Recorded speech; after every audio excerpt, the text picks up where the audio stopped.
317 ہجری حجر اسود چوری ہو گیا تھا 317 ہجری میں. ابو طاہر شیخ ابو طاہر بحرین کا بادشاہ تھا, وہ آیا چوری کر کے لے گیا فوج کے زور پر.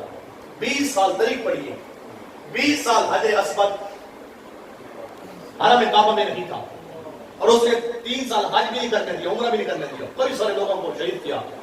ایک وقت آیا اللہ کا ایک فقیر آیا, ایک بادشاہ کا حضور کا غلام آیا, اس نے ساری فوج اکٹھی کی. اس نے کہا جاتے ہیں بحرین سے حجر اسود واپس لے آتے ہیں. اس نے جب فوج کو اکٹھا کیا نا, وہاں پہ ایک محدث تھے, محدث عبداللہ. اس نے کہا کہ مجھے ساتھ لے چلو, میں پہچان کروں. اس نے کہا آپ عالم ہیں, آپ کیسے؟ کہتے ہیں میں عالم ہوں, میں پہچان کروں. آپ 20 سال بعد جا رہے ہیں, شاید وہ کوئی نقلی حجر اسود آپ کو پیش کر دیں. 20 سال ہو گئے ہیں نا, شاید نقلی بنا کے اس طرح کا پیش نہ کر دے.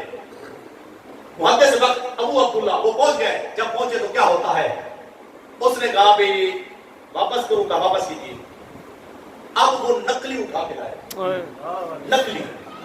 جب اس نے کہا بھی یہ آتا ہے, محدث عبداللہ بولے, فرمایا نا یہ ہمارا نہیں ہے. کہا آپ کو کیسے پتا ہے؟ کہا یہ آپ کو پتا ہے نا کہ حجر اسود ہے, جنت سے آیا ہے, جنتی پتھر ہے نا, اور حضور نے اس کو چوما ہے. کہا پانی بھرو, پانی کا بڑا ٹب بھرو.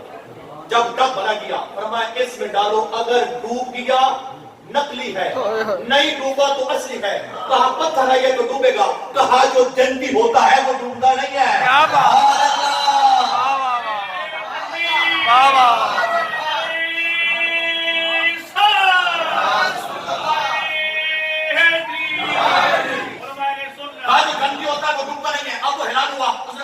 پانی بھرتے ہیں. جب پانی آیا, نقلی ڈالا ڈوب گیا, اصلی ڈالا تر گیا. کیا بات.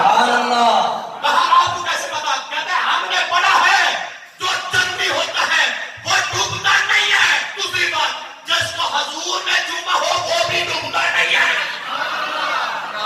اس نے کہا پھر دوسری نشانی, کہا آگ جلاؤ, آگ جلاؤ. جب آگ جلائی گئی, کہا اس میں رکھو, اگر آگ بجھ گئی اصلی ہے, اگر جلتی رہی تو نقلی ہے.